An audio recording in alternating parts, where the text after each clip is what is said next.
John Schuderer and Carrie Casto are here to talk with us about intersections. John, tell us what intersections is.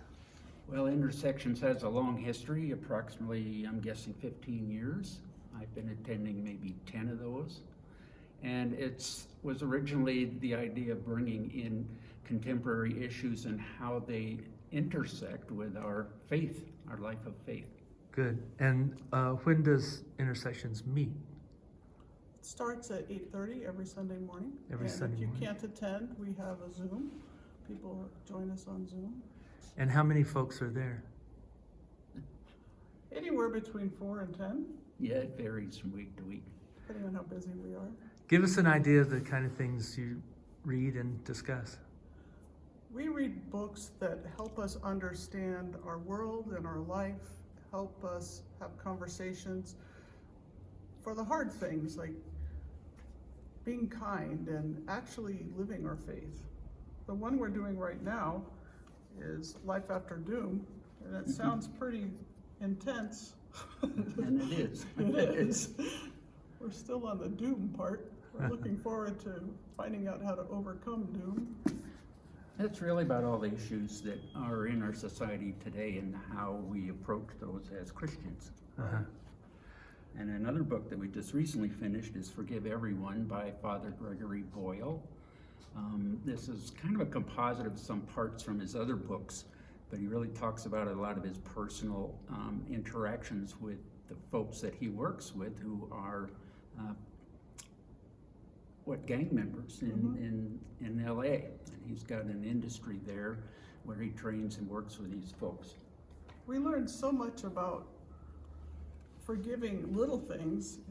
The people in this book had to forgive huge things, horrible things that have happened to them, and we live pretty sheltered lives and need to figure out how to forgive the silly little things. What kind of value do you personally get from attending Intersections? For me, it's the most important part of my week. If I can't go, I'm disappointed. I find that it centers me, helps me be the kind of Christian that I think we should be. It helps me follow our, what's that thing called that we just did? Our mission statement. No, Thank you. Helps us be merciful, helps us forgive, helps us love everyone. Everyone. And I would agree with everything that Carrie said. The other thing that I get out of it is a sense of community from the folks that attend. There's a deep level of sharing personal beliefs and lots of questions. I think we raise more questions than we get answers in our conversations, but it's a safe place for people to express those things that they're struggling with. If I were new to Trinity and showed up one Sunday morning, what would that experience be like? About 3 years ago, we started a book by Robin Kimmerer called Braiding Sweetgrass. Sweetgrass. And it is probably one of my favorite books ever. And I went for the first time, and John was sitting there with his Zoom set up, and I asked if I could come in, and he said, yes, please do. And I immediately felt like I was part of the group. They made me feel confident I could share, and I have learned so much from them. And we've learned from you. Well, good. Yeah. What if I pop in and I haven't started the book when the rest of the group did? Can I still attend and Of course. catch up, or what would that be like? Absolutely. You can join, anyone can join at any time, whether you've read the book or not. You can catch up at your own speed. We typically try, in theory, to cover a chapter per week. Sometimes a chapter will generate a lot of discussion and sharing, so it may take a week or 2 or 3. How do you decide what books to read? We vote.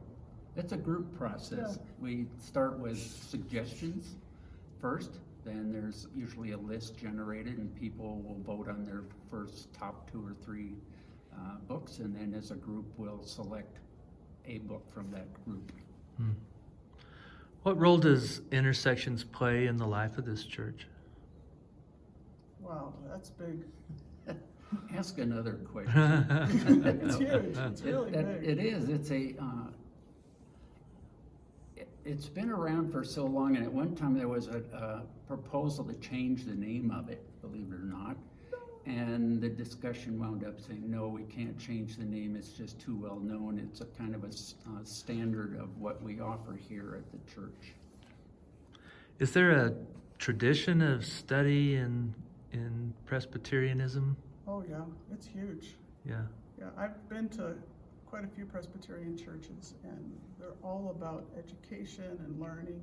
And it's not just college education, it's education like working together in groups Right. to learn more, whether it's from the Bible or taking books that are off your, I was going to say Barnes and Noble shelf, but the bookstore shelf, and finding ways to manipulate our way through life with the amazing thoughts that other people have. Excellent.